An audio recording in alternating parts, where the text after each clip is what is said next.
Então, eu sou o William, sou seminarista, acadêmico do primeiro ano da PUC. Então, como foi? De teologia. Isso. Então, como foi dito, o tema dessa comunicação é a linguagem comum entre a metafísica tomista e a fenomenologia russeliana, segundo Edith Stein. A presente comunicação tem como finalidade discursar sobre como Edith Stein estabeleceu um idioma entre um método escolástico, o de Tomás de Aquino, com um método contemporâneo, o de Husserl. Para estabelecer essa linguagem comum, Edith Stein averigou 3 elementos, né? São eles a intuição das essências, a existência da ratio em ambos os métodos, a compreensão dos primeiros princípios em Tomás de Aquino e as verdades essenciais em Husserl. Portanto, Stein, ao se apropriar do método fenomenológico de Husserl e da metafísica realista de Tomás de Aquino, ela objetivou aqui equilibrar uma fenomenologia que parte da consciência intencional com uma metafísica realista. Para facilitar um pouco essa abordagem, então vou aqui fazer uma breve contextualização da filósofa, abordando como que ocorreu as suas investigações filosóficas e como que ela se apropriou do método fenomenológico e da metafísica tomista. Edith Stein nasceu no ano de 1891, em Breslávia, uma região que está localizada na Polônia, e veio a falecer no ano de 1942, no campo de concentração de Auschwitz, que ocorreu a perseguição nazista contra todos aqueles que professavam a fé judaica. Seus pais eram de origem inglesa e praticavam atividades ligadas ao comércio. E com apenas 2 anos de idade, Stein veio a perder seu pai. As suas investigações científicas, elas iniciaram no âmbito da psicologia. Esta, por sua vez, possibilitou a Stein a encontrar-se com o método fenomenológico. Por quê? Porque Stein não via na psicologia uma fundamentação. E ela então se deparou com o método fenomenológico de Husserl, do qual foi discípula.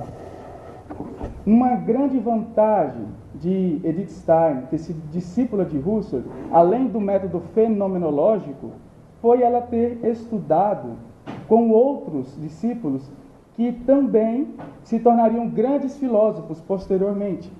Um grande exemplo disso foi Martin Heidegger, sobre o qual ela própria publicou uma obra que foi traduzida para o espanhol, intitulada como La Filosofia Existencial de Martin Heidegger. Outro fato marcante na vida de Stein foi a sua conversão ao cristianismo, um processo que se deu por meio de análises e conversas com cristãos e muitas leituras sobre o assunto. Um ponto crucial para esse fato foi quando ela foi convidada a passar a noite na casa de uma família protestante e, estando ela com insônia, decidiu levantar-se, dirigiu à biblioteca da casa em que se encontrava e encontrou lá um livro que lhe despertou a atenção. O livro era da autobiografia de Santa Teresa d'Ávila, em que ela, após a leitura, declarou: "Eis a verdade".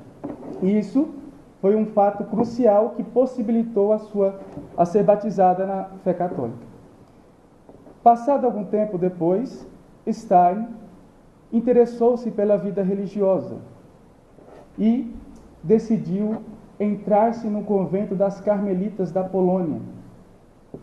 O interesse de Stein pela vida religiosa favoreceu com que ela tivesse contato com as obras dos filósofos cristãos da Idade Média. E, entre eles, aquele que despertou nela uma grande afeição foi Tomás de Aquino. Bom, Então agora vamos analisar como que Stein se apropriou de ambos os métodos. Qual era então a afinidade de Edith Stein com a fenomenologia? Edith Stein assumiu a fenomenologia como ponto de partida para as suas investigações filosóficas. Um importante fato que ela constatou nisso foi ela ter estabelecido uma consonância entre a fenomenologia e a filosofia, visto que, segundo ela, ambas objetivam um método seguro e indubitável para o conhecimento. Daí, segundo a filósofa, a principal meta da filosofia seria colocar em suspensão tudo aquilo que se tem até agora como verdadeiro. Desse modo, cito Stein: acabo de mencionar o princípio mais elementar do método fenomenológico: fixar a nossa atenção às coisas mesmas. Não interrogar teorias sobre as coisas. Deixar de fora tudo quanto seja possível o que se tem ouvido e as composições que fazemos desde nosso próprio lugar, para melhor nos aproximarmos das coisas, com um olhar livre de preconceitos. Termino citação. Entretanto, como Stein concebeu o eu puro, que é mencionado na fenomenologia de Husserl? Segundo Stein, o eu puro é o eu consciente, ou seja, aquele que participa das experiências da consciência, que está vivo em cada experiência. Aqui não se trata meramente de uma consciência de si reflexiva, mas de uma consciência de algo capaz de colocar em relação com a coisa que não se origina no eu. Por exemplo, um barulho, ele não se origina no eu, mas ele cai sobre o eu. E esse eu consciente dá sentido a este barulho. Desse modo, cito a comentadora Angela Bello: façamos uma experiência semelhante às que Husserl propõe. Alguém bate a mão sobre a mesa.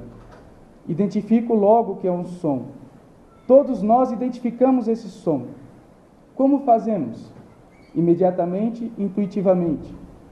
Escutamos qualquer coisa e dizemos: é um som. Sempre o fazemos assim. Se não pudermos fazer, é por algum problema. Mas não havendo problema, somos capazes de intuir, isto é, colocar em perspectiva a essência, o sentido da coisa.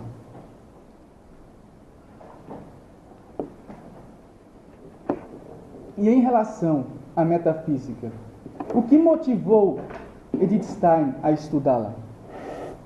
O encontro com as obras tomistas possibilitou Stein, primeiramente, a conhecer o método metafísico desenvolvido por Tomás de Aquino. E visto que ela não se preocupou em apenas traduzir as obras, como por exemplo o De Veritate, mas em confirmar os seus estudos filosóficos e a sua ânsia em desenvolver um conhecimento indubitável, seguro. Edith Stein afirmou que as obras tomistas ensinaram-lhe como ser filósofa e professar a fé cristã, porque, segundo ela, a razão humana, quando utilizada de um modo verdadeiro, não contradiz a revelação que lhe é dada por meio da fé. Desse modo, Stein, ela viu-se encorajada a continuar os seus estudos filosóficos, principalmente no âmbito que diz respeito à fenomenologia e à metafísica. Então, após estudar a fundo o método escolástico, mais especificamente o tomista, ela o confronta com a fenomenologia de Husserl, a qual também se dedicou profundamente. Como consequência disso, Stein notou que ambos os filósofos almejaram um conhecimento verdadeiro, seguro. Por isso, foi constatado por ela que, apesar da distância histórica e metodológica entre ambos os filósofos, é possível constatar elementos que possam estabelecer uma linguagem comum entre eles. E como, então, Edith Stein estabeleceu essa linguagem comum entre a metafísica realista e a fenomenologia transcendental? Tendo em vista o 70º aniversário de Edmund Husserl, Edith Stein publicou um artigo que também foi traduzido para o espanhol, intitulado como Que es la filosofia? Nesse artigo, ela realizou o confronto entre ambos os filósofos. Stein decidiu fazer a confrontação de uma forma mais natural possível, realizando um ensaio teatral, de uma forma viva, cotidiana, estabelecendo-se uma relação entre essas duas filosofias, encarnando-as em diálogos reais, como uma comunidade nova, falante, onde, ao falar de forma natural, especificamente humana, vai sucedendo-se esta confrontação ao modo em que se faz normalmente a exibição do saber humano através da fala. Assim, o diálogo é entre Tomás de Aquino e Husserl, personagens que encarnaram suas próprias filosofias, no que vão expondo nos diálogos. Stein, ela expôs neste artigo que ambos filósofos procuraram um espírito crítico e reflexivo acerca do conhecimento e buscaram também uma fundamentação no que diz respeito ao âmbito das ciências. Para Husserl, o ponto de partida para o conhecimento é a consciência imanente, transcendental, enquanto Tomás de Aquino deu primazia à ontologia transcendente.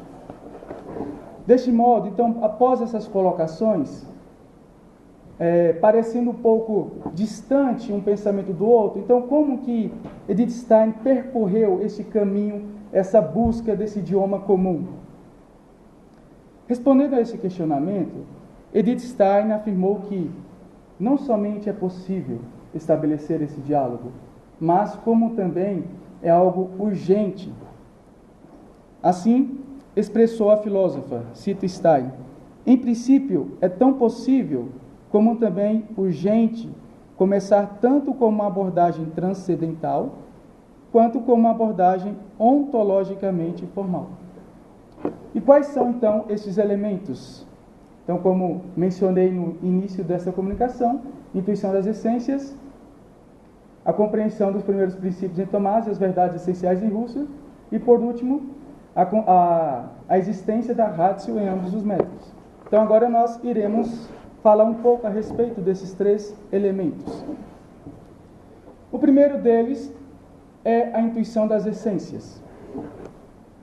Para compreender como Edith Stein ela conseguiu conciliar ambos os métodos a partir da análise das essências, é necessário antes compreender o conceito de abstração em Tomás de Aquino e o conceito de intuição em Husserl. O conceito de intuição de Husserl defendeu que, para se chegar ao essencial, ao invariante, ao eidos, à essência, é necessário uma redução fenomenológica. Ou seja, retirar aquilo que não é necessário da coisa, para se atingir o núcleo essencial e invariante. Tomás de Aquino, na abstração, ele afirmou que, por meio da abstração, o intelecto humano ele é capaz de retirar o conteúdo necessário para se atingir o essencial da coisa. E aqui nós podemos perceber uma certa interação entre ambos os métodos, uma certa harmonia. Desse modo, percebemos que ambos estão em comum acordo que, para alcançar o conhecimento verdadeiro, não se trata de uma simples observação e comparação de fatos. Para se atingir a essência da coisa, é necessário fazer uso de uma abstração, linguagem tomista, ou de uma intuição das essências, linguagem da fenomenologia de Husserl, que não aponte apenas características particulares, mas que possa ir além da aparência.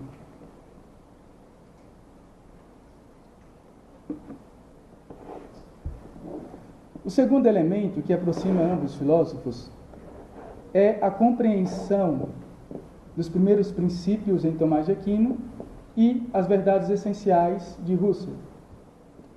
A compreensão dos primeiros princípios em Tomás de Aquino diz respeito àquilo que ele desenvolveu sobre o Tratado da Verdade. Tomás de Aquino afirmou que o intelecto humano ele é capaz de atingir as primeiras verdades. Mas como que ele desenvolveu isso? Então ele disse, o ente é a primeira coisa que o intelecto conhece ao entrar em contato com a realidade. Assim sendo, as outras definições que são dadas ao ente dependem da proximidade entre ambos. Dessa maneira, a primeira relação do ente com o intelecto ocorre na consonância que há entre ambos.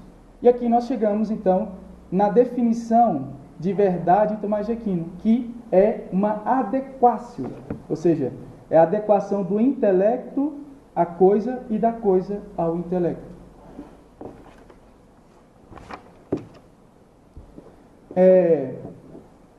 Tomás de Aquino, ele ainda continuou afirmando que a verdade, ela se encontra, por primeiro, no intelecto, visto que é este que é capaz de julgar e analisar a coisa. Porém, ele também não negou que é por meio da coisa, do objeto, que nós podemos conhecer, que coloca o intelecto em devir, em movimento. Só que as coisas, elas originam, são derivadas da causa primeira. Então, Tomás aqui ele estabelece uma certa hierarquia na primazia da verdade. Então, esta verdade ela estaria nessa causa primeira, no intelecto da causa primeira, depois no intelecto humano e, por último, na coisa em si. Em Husserl, as verdades essenciais, elas não devem ser limitadas apenas no campo da lógica, visto que podem derivar das verdades essenciais princípios que não se explicam no campo da lógica. Por isso, Husserl propôs um método indubitável, capaz de alcançar as verdades que são evidentes, sem margem de erros, mais especificamente a fenomenologia. Desse modo, Husserl, em primeiro lugar, anseiou por um método capaz de apresentar no âmbito do conhecimento um fundamento indubitável. E este método apoiou-se numa ciência de fundamentação. Esta, por sua vez, consistiu em ir às coisas mesmas, ao eidos, isto é, ao seu núcleo invariante. Porém, este ir às coisas mesmas, ele requer também uma doação imediata do objeto para a consciência. Então aqui nós percebemos uma certa proximidade entre aquilo que Tomás de Aquino compreende por verdade e aquilo que Husserl também compreende por verdade essencial. Por último, o elemento que aproxima ambos os métodos, segundo Stein, seria a existência da ratio em ambos os métodos. Tanto Husserl como Tomás de Aquino, eles argumentaram a respeito de um espírito crítico reflexivo acerca do conhecimento para combater as formas ingênuas do período em que eles se encontravam. No entanto, um distanciamento relevante que encontramos aqui entre eles foi que Tomás de Aquino ele colocou uma certa divisão na ratio, na razão, ou seja, ele dividiu em razão sobrenatural e razão natural. Mas nós sabemos que o principal objetivo de ambos os filósofos foi combater as formas ingênuas do conhecimento da época em que foram inseridos, em que as coisas eram explicadas apenas por fatos ou por uma mera observação. Dessa forma, a carência de um espírito filosófico crítico resultava na carência de uma razão crítica capaz de atingir um conhecimento verdadeiro. Assim, Husserl e Tomás de Aquino propuseram uma ciência que fosse capaz de fundamentar as demais. No caso, Tomás de Aquino foi a metafísica, Husserl a fenomenologia. Portanto, concluo dizendo: Edith Stein foi uma fenomenóloga realista que sempre esteve em busca de uma gnoseologia que fosse sincera, a ponto de apontar um conhecimento verdadeiro acerca das coisas. Assim, a filósofa buscou encontrar fundamentos que contemplassem um conhecimento indubitável. Esse anseio foi assegurado por dois métodos que foram capazes de despertar em Stein um grande apreço. São eles a fenomenologia e a metafísica. Stein buscou estabelecer uma linguagem comum entre ambos os métodos. A filosofia se apropria da fenomenologia porque, segundo ela, o princípio do conhecimento consiste numa retomada imanente da consciência. No entanto, Stein recorreu ao método tomista para a constituição do conhecimento, pois ela defende que, cito Edith Stein, se não conhecemos a ontologia, não conhecemos nada. Fim de citação. Sendo assim, podemos averiguar que o diálogo entre Edmundo Husserl e Tomás de Aquino, no que diz respeito à teoria de conhecimento, foi bem sucedido por Stein. Eu costumo fazer a seguinte comparação ao abordar este tema. Nós podemos pensar na construção de um grande edifício, em que as suas bases, os seus fundamentos, eles se dão pela fenomenologia.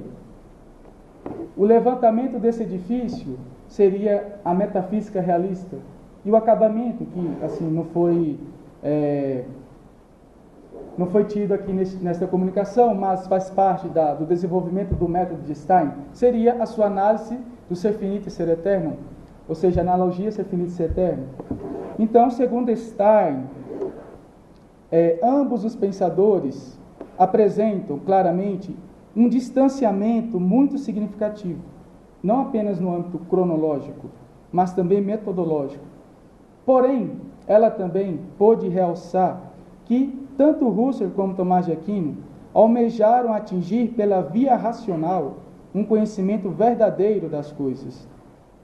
E isso possibilitou Stein debruçar-se sobre ambos os métodos, direcionando o seu pensamento a uma linguagem comum entre Husserl e Tomás de Aquino. E assim finalizo a comunicação.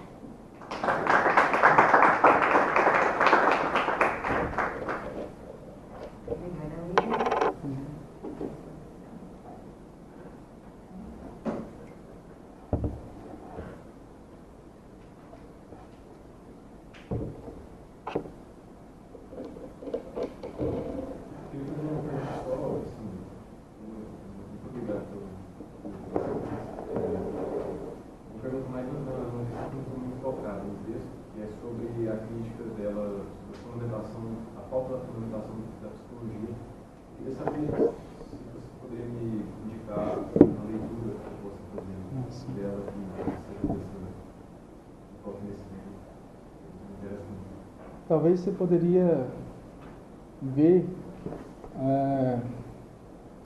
o próprio livro dela, Ser Finito e Ser Eterno, capítulo 1. Pode ser que você encontre alguma coisa lá, mas já digo de antemão que assim, a crítica que ela faz à psicologia é muito próxima à que o próprio Husserl fez, né? A falta de fundamentação em ter um conhecimento baseado apenas numa mera comparação de fatos. Então, assim, ela se pauta muito nisso. Inclusive, o seu próprio anseio pela fenomenologia se deu, assim, de forma bem parecida com a de Husserl. Então, você pode encontrar, talvez, nesse livro, que eu indico, mas tem-se alguns comentadores também que poderia utilizar. Tem uma tese de doutorado, de uma espanhola, Maria Sánchez. Você poderia também, realismo e fenomenologia, poderia procurar também, que ela toca também nessa questão. Geralmente tem duas obras que, supomos, mais vão atrás da Stein. um chama Psicologia e Ciências Humanas, foi publicado no Novos Humanos, em 2022, e a própria tese de dissertação dela, que é sobre a empatia, então eu não me paro para psicólogo também, Certo, sim. Eu vou fazer só uma sugestão para dar uma olhada melhor quando você fala que a redução fenomenológica vai dar a essência do objeto. A impressão que não sei se ela escreveu isso, mas no caso a redução é idética, tem duas reduções. A redução é idética não necessariamente precisa fazer a redução fenomenológica.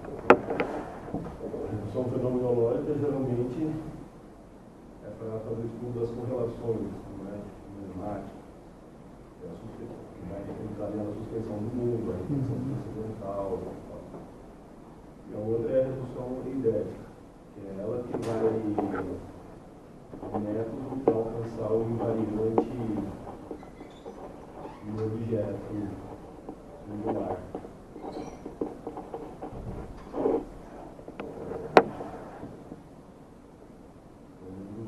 Nossa sugestão, para ver se ela fala mesmo da redução fenomenológica como método para alcançar assim, confirmado. Certo. Obrigado pela sugestão. Primeiro, parabéns, fundação, claro. Vou fazer uma provocação, na realidade, pergunta, talvez uma dúvida. Após a conversão, talvez eles não tenham se perdido um pouco, deixaram de ser fenomenóloga. Parece que a fenomenologia vai ficando um pouco escasso.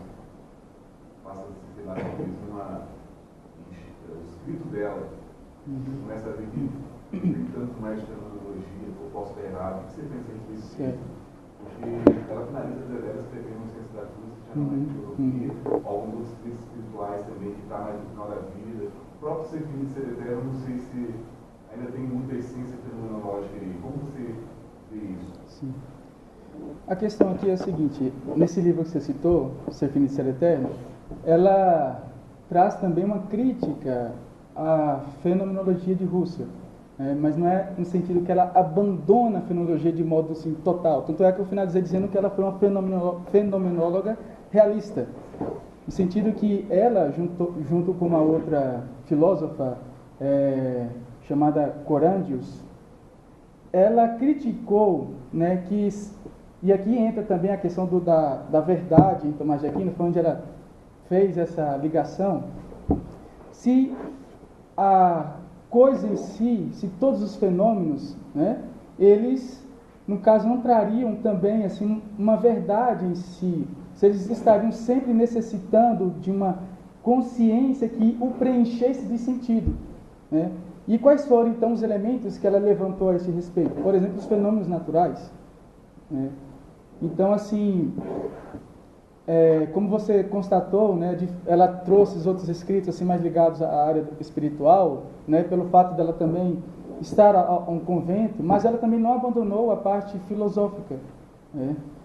Ela continuou se debruçando também pelos métodos filosóficos, pelas suas investigações filosóficas.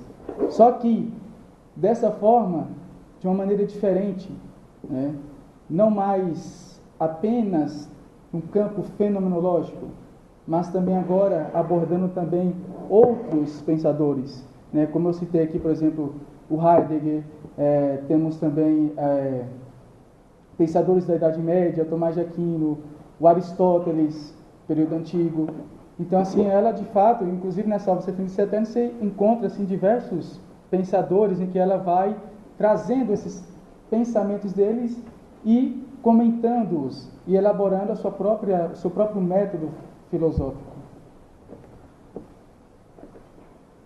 Metafísica, né? Foi isso que foi para lembrar também. Sim, isso, justamente.